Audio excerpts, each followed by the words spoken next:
Trailer Maruti trailer డెఫినెట్గా బాగుంది. ఇంకెప్పుడో జనవరిలో కదా రిలీజు, జనవరిలో రిలీజు.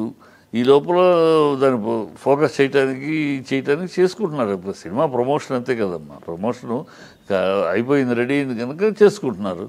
అది ఎంత బిల్డప్ ఇస్తే అంత ఓపెనింగ్స్ అంత బాగుంటుందని మారుతి కూడా చాలా రోజుల తర్వాత తీస్తున్నాడు. బూతుల డైలాగులు మారుతి ఇప్పుడు మంచి సినిమా తీస్తున్నాడు, పాన్ ఇండియా సినిమా, ఒక మంచి బూతులు లేని సినిమా తీస్తున్నాను తనే అన్నాడు మొన్న. సో ఆ సినిమాలో డబుల్ మీనింగ్ ఆద్యుడు మారుతి అలాంటాడు, పరిణతి చేశాడు. నేను అవి కాదు మంచి సినిమా తీస్తున్నాను. చూద్దాం, hope for the best, success అవ్వాలని కోరుకుందాం, ఏముంది. అతను కన్నడ హీరో, కన్నడ సినిమా, కన్నడలో మాట్లాడాడు. నువ్వు మనాళ్ళ తమిళనాడుకి వెళ్తే తమిళు, కన్నడకి వెళ్తే కన్నడంలో, గుజరాత్కి వెళ్తే గుజరాత్లో మాట్లాడతారా? ఏం పిచ్చి మాటలు, ఎవడి భాష వాడు మాట్లాడతాడు. ఏంటంట కన్నడలో మాట్లాడే కనుక బయకట్ట ఏడో పని పాట లేని సన్నాసులు, బుద్ధి జ్ఞానం లేని పని పాట లేని సన్నాసులు ఈ సోషల్ మీడియాలో ఏదో రేగెడుతూ ఉంటారమ్మా.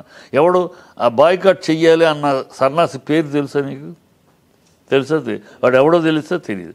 అడ్రస్ లేనివాడు, పేరు చెప్పుకుంటానికి కూడా గతి లేని నా కొడుకులు, సన్నాసి నా కొడుకులు, అర్భపు నా కొడుకులు, భ్రష్ట నా కొడుకులు, చెత్త నా కొడుకులు ఇవి చేస్తూ ఉంటారమ్మా. ఎవడు భాషలో వాడు మాట్లాడతాడు. దీంట్లో ఏంటి, భారతీయ భాషలోనే మాట్లాడాడు. కన్నడమే ఫారిన్ లాంగ్వేజ్ కాదు కదా. మన వేదికలో వాడి భాష వాడు మాట్లాడాడు. మాతృభాషలో మాట్లాడితే ఫ్లో శుభ్రంగా ఉంటుంది, మాట్లాడాడు. అంతే తప్పితే దానికి ఏదో కన్నడలో మాట్లాడాడు చెప్పు తీసుకుంటా అలా మాట్లాడిన ఆ మాట అన్నవాడు నిజంగా.